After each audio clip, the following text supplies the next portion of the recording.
Hold Me Close. Now, I don't know if he made it big internationally, but he's quite a legend in these parts. Sort of, I don't know, sort of cheeky pop, Essex lad, little earring. 70s. Oh God, got a cough. Not COVID. It's monkeypox. It's not. I just took a sip of beer and had a cough. How are you? Where are you watching this from? Long time no see. Actually, it's not a long time, is it? What is it? 3 or 4 weeks. I did these every day for a while in the first lockdown, if you remember. Still no knighthood. I mean, I'm not serious. But, I mean, you think of the fucking total wallies that get a knighthood. Then you start thinking, hold on, what have I got to do? San Antonio. Oh yeah, I forgot to say hello to everyone. West Essex, USA, LA, Lytham, Texas, Scotland, NYC, Michigan, Cornwall. Is this interesting? Reading, I gotta say Reading. That's where I'm from. Right, got loads of questions. Never going to get through all of them. But thank you. Thank you for asking. Derek, do you prefer working on a live show or a TV show? P.S. Love your work. Oh, it changes. At the moment, it's live. I'm loving doing live work. You know, I love doing Afterlife.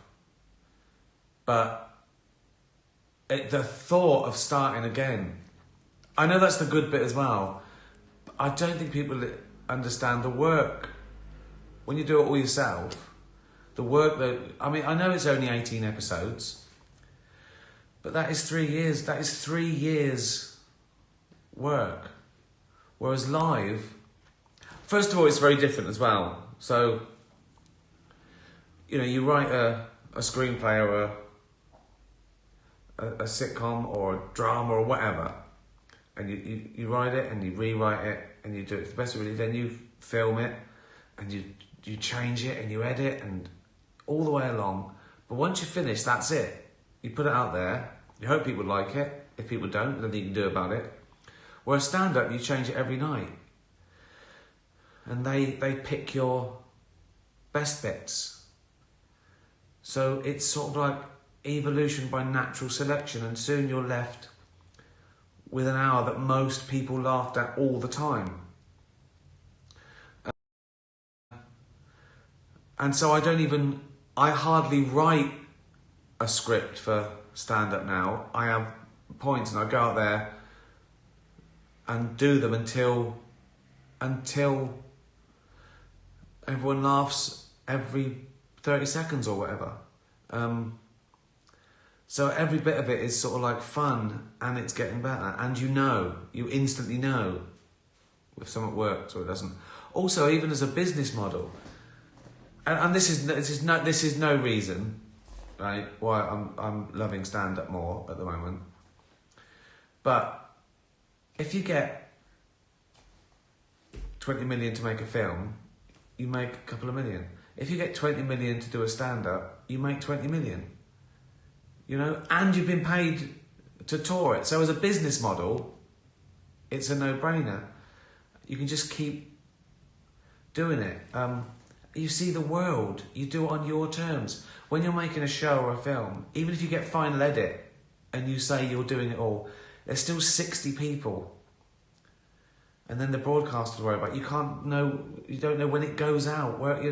Whereas stand-up, it's for those people in the room. You've already been paid. You do the best you can. It's done. So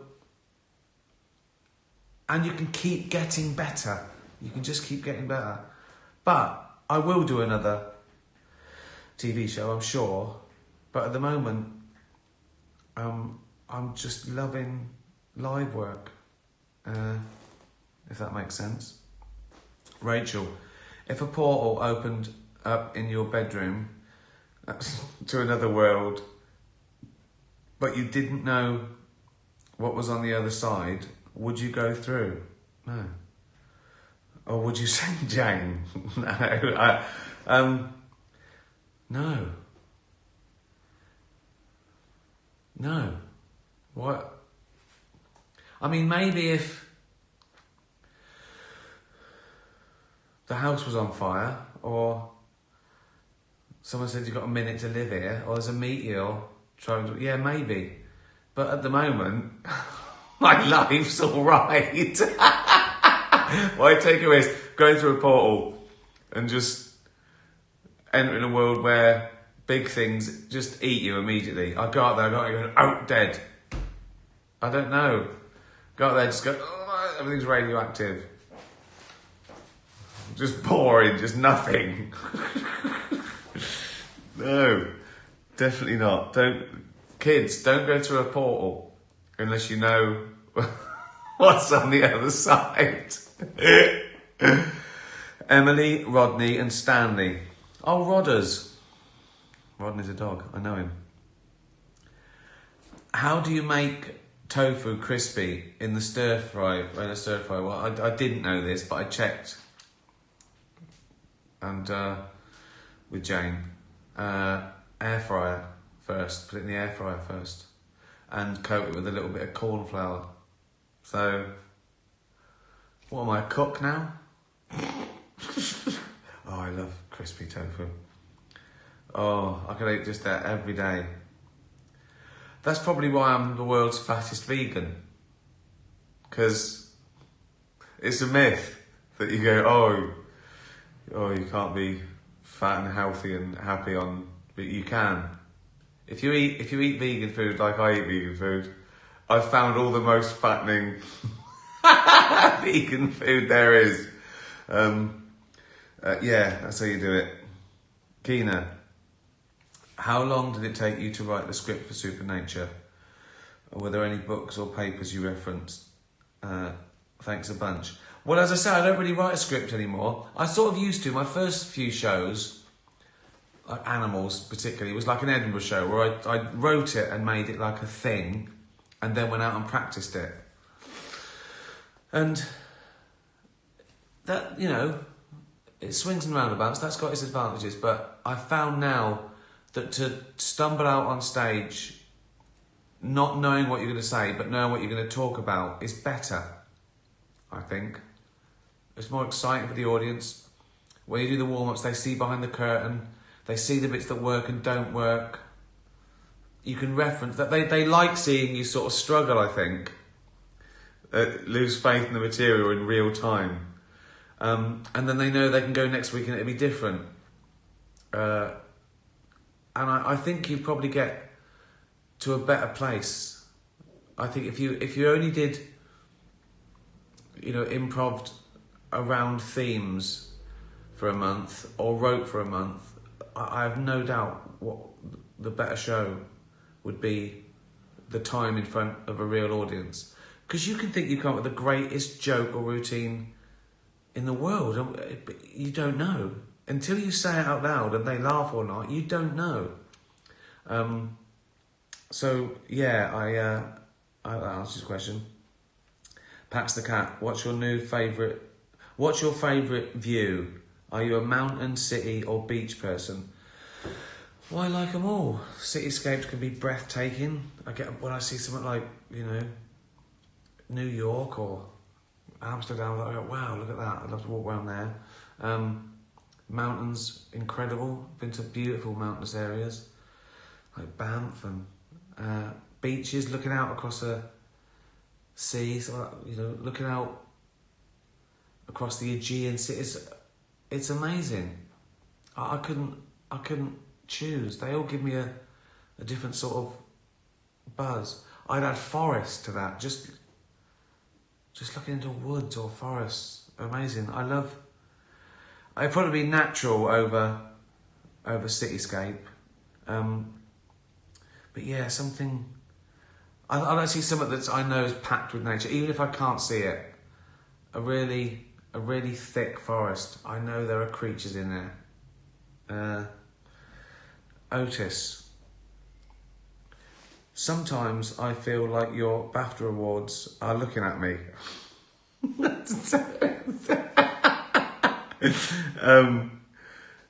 Do you ever go into that room at night and get a little spooked when the light catches them?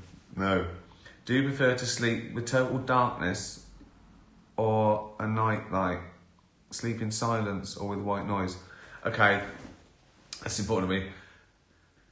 Bedroom, it has to be dark, cold, silent. I can hear the slightest noise. If I hear the sounds of nature, like rain or a thunderstorm, or wind, or crows, or anything, it doesn't annoy me. If there's some noise that I can blame a human for, like a radio on one, I go, right, who's got a radio on? I want it silent, cold, and dark. So yeah. Although I choose a noisy aircon over too hot, so I suppose I can live with a sort of white noise. Some people can't sleep without white noise. Is it Wayne Rooney who has to put the vacuum cleaner on or something? Is that? So I didn't make that up, did I? That'd be a weird thing to make up, wouldn't it? There's still rumour to start. Wayne Rooney sleeps with a vacuum cleaner on. Really? Yeah. Dear the Sun, did you know? It might not be true, but I think I heard it. Luna, I love catching and eating flies. Luna's a cat, but not some mad woman in Cornwall. All right, Luna. Hi, Eric. It's a cat. Do you let Pickle eat the flies she catches, or do you try and rescue them? It's too late. The first I hear of it is I hear her go against the window, and then I do stop her eating bees. If she gets nice, she's like, oh my God, it's a bee. I go, come on, stop her! I shout at her so she doesn't eat the bee, because she'll look like Quagmire, won't she? She's an idiot. She'd eat a bee, get stung like that. So I say bees and wasps, but I can I can stand her eating a fly. But we don't get them in here much. They're usually on the outside of the window, like a bee, and she's going mental, but she doesn't realise it's on the outside of the window. Jeannie Weenie, do you think you have a good memory? I think so. When you're on stage, not for long. At the moment, yeah, I think I've got a pretty good memory. When you're on stage, how the hell do you remember what you say? Well, it's because it makes sense. I'm usually telling stories.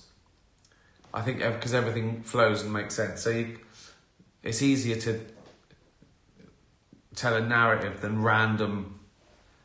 I don't know how people remember 100 jokes in the right order.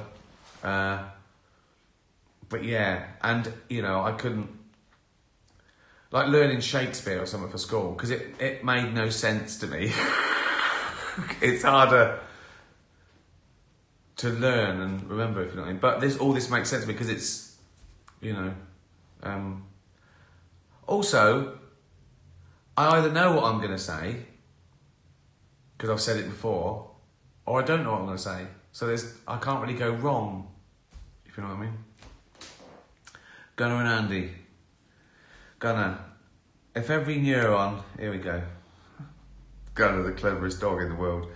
If every neuron in the human body was accurately simulated in a computer, Would it result in human consciousness? Well, we don't know, because there's something else, isn't there? I mean, it would simulate it. It would simulate intelligence, which is problem solving. They can, but human consciousness is a feeling of being, isn't it? A feeling of self. We don't know what that is. Would a computer ever go, oh, I'm a computer, I'm a bit depressed? It would have to be programmed to think that. Or could you make it so accurate that it could create its own sort of epiphenomenon of a mind? I don't think so. I think it will always be artificial intelligence that won't have, neuroses. Because it doesn't even quite work like that. Our brain doesn't quite work like a computer. It's a different system. I'm not trying to be careful with what I say, because I want to put it in layman's terms. I don't understand it, and this is the peak of my knowledge. I'm not holding back, but I think I know that much. So I don't think so, not in the true sense. There's an experiment. I was talking to my friend who's a psychologist, and there's an experiment they do with people emailing people or a computer, and they have to tell if they can tell what if it's a computer or a real person. Good one, isn't it? You can't see, so it's taught to answer questions, and people have to try and find questions that, if it comes back, you go, that's a computer.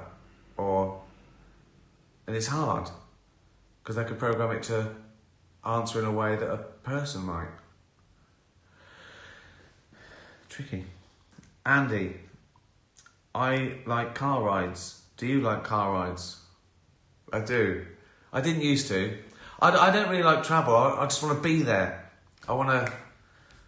the portal in my bedroom, if that could just go, that's New York, Amsterdam, I'd be around the world all the time.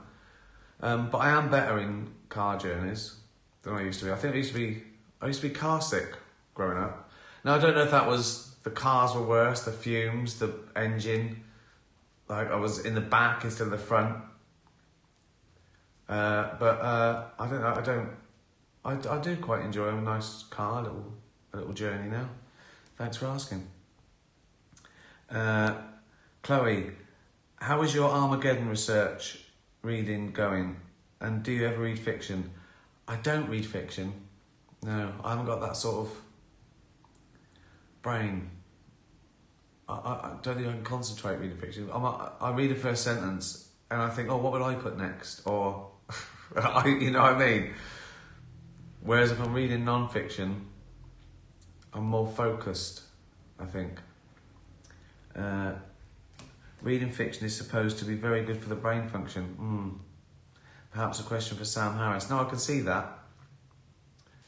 Apparently learning an instrument uses sort of everything in the brain.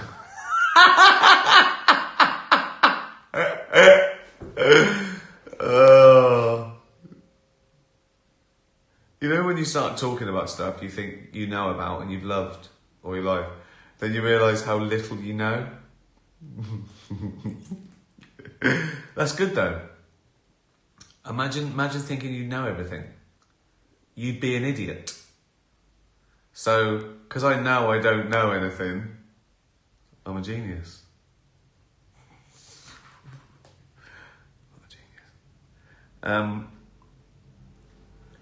Ollie Afterlife.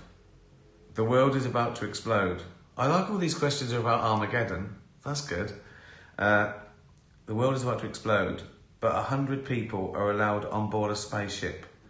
Among them, 3 comedians. I'm not going. Why should they bring you, and what other 2 contemporary comedians are essential for the remaining human race? Oh, God. Why should they bring me? I don't know what I could offer them. I mean, could I offer to cheer them up? Is that enough? Do I take the place of a specialist scientist? or even a carpenter? Like, 3 comedians? Fucking hell. 100 people. Think what you need. Start some of those. And they've used up 3 places. Oh, God. Oh, that's too hard. And 2 other comedians who I've got to choose. Oh, what a power to wield as well. I'm on the shuttle out of here. I was just calling around comedians going, yeah, I got 2 tickets. Oh, God. Oh. Could I choose comedian? If I chose Harry Hill, he's a doctor as well. See what I'm doing? And Bob Mortimer, he's a fisherman.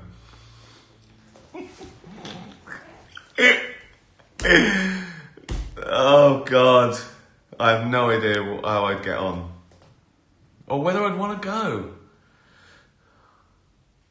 Leave me here. Leave me here. With the other 7 billion people about to be destroyed. What's the point? Where are we going? Sod it. Bella. Hey, Ricky. My cat friend Claude is moving house soon. Bella's a dog. You know that. A whippet. A whippet type thing. What should I get him as a farewell gift?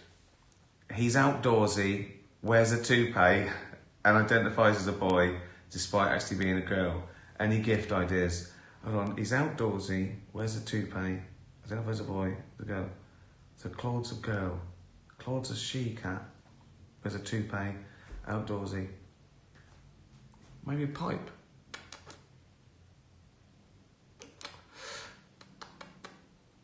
Pipe the same colour as the toupee. For Claude, the cat. Okay, now I forgot how pointless this was. I feel like I should do something useful. Daniel, are there any projects you're involved in this year which you haven't created yourself? I'm in one of the main cast in an animated movie, a kids movie, called Paws of Fury, sort of loosely based on Blazing Saddles. I play an evil cat, and that's not mine. Just a few sessions in a booth, mucking around for money. But I'm sure it'd be a fun film. What gets me about when you do an animated film, right, or any animated film, when you see comments from grown people slagging it off, grown-ups, like 20 and 30-year-olds going, this film you shouldn't be watching it. There must be something wrong with you. If you're watching a kids movie and getting angry that it's not right for you, just get a life. Get out of the basement and do something with your life. Don't go on chat rooms and forums slagging off a film for 8-year-olds. What are you, mental? So yeah. And another kids thing I've done, a thing called Fables. They've taken traditional sort of Aesop's fables and stuff and done a sort of a modern twist, and I narrate them all, which was great as well. I sort of interrupt the action. Yeah, so Paws of Fury, I think that's in July, and Fables, I don't know when that is. It takes ages. I don't think I'm doing anything else. I'm working up, obviously, Armageddon. I'm doing shows all the way through, but I want to get real shows on sale soon. And whatever my next narrative project is. Too tired to do anything. I'm enjoying real life too much. Do you know what I mean? Yeah. Basil. What is your favourite quote? Mine is, if the brain was so simple we could understand it, we'd be so simple we couldn't. Emerson Pugh. Great quote. What's some of my favourite quotes? I like, those ones like, the best revenge is living well, and things like that. They're sort of like mildly inspirational and make real sense, particularly in a modern world where people do struggle to feel, worth and stuff. So I like those sort of inspirational. As long as they're smart, as long as they don't just like for some sort of stupid poster for a student's wall, So yeah. Well, that's about it. Good. That was absolute bollocks, wasn't it? As promised. Did I see them all? Have I? Here's one I've missed. Filiani. You're on an Armageddon mission. You're stranded, drifting in space. What 3 things would you wish you'd packed in your luggage? Luggage. Like me just floating around with a suitcase. I assume it's not things like a jetpack to get back. I mean, I'm just floating around in space, am I? Do you mean like to stave off the boredom or something useful? Because I wouldn't know. Drifting around in space. Music. Spotify. Music.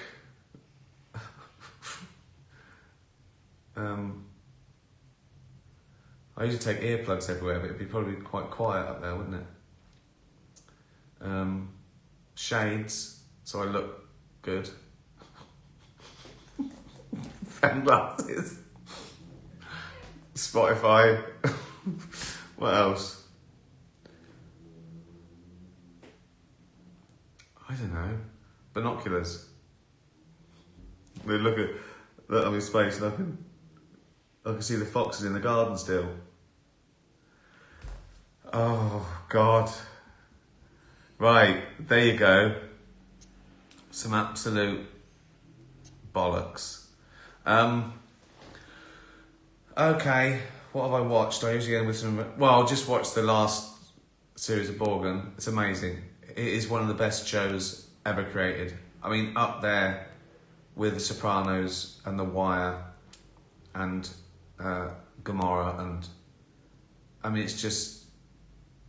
it's so good. We don't do it. We just can't do that sort of stuff. Watch Borgen. Watch Borgen now. If you haven't ever watched it, watch it from the beginning. It's like 6 series over 10 years. Whatever. It's just the best.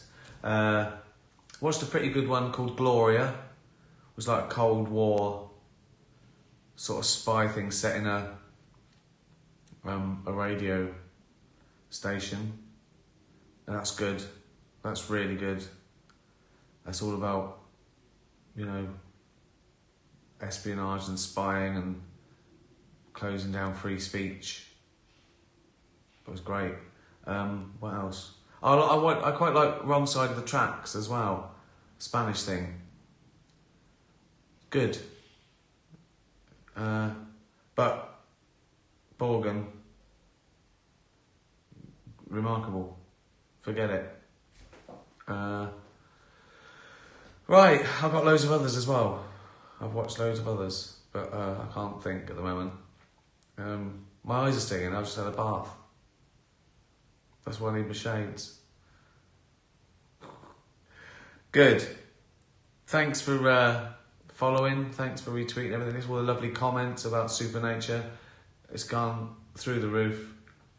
I think it's already overtaken Humanity. And it did so well that Humanity trended again. So people who didn't watch Humanity 4 years ago and discovered Supernature, maybe because of all the press and, you know, the publicity about it, they went back and watched that. So, the so-called controversy, it's all good. It's only good. You know, I think people think I do it on purpose. I don't, but there's no harm with opening the discussion and people arguing about it, because they have to watch it, you know. Well, some do. Some just get angry at a clip. That's good too, because they tweet about it. They say, I'm angry about this, and people go, oh, I haven't seen that. And they watch it. So, thank you. Thank you to everyone for watching Supernature, Humanity, Afterlife still going strong. People still discovering that. All 18 episodes.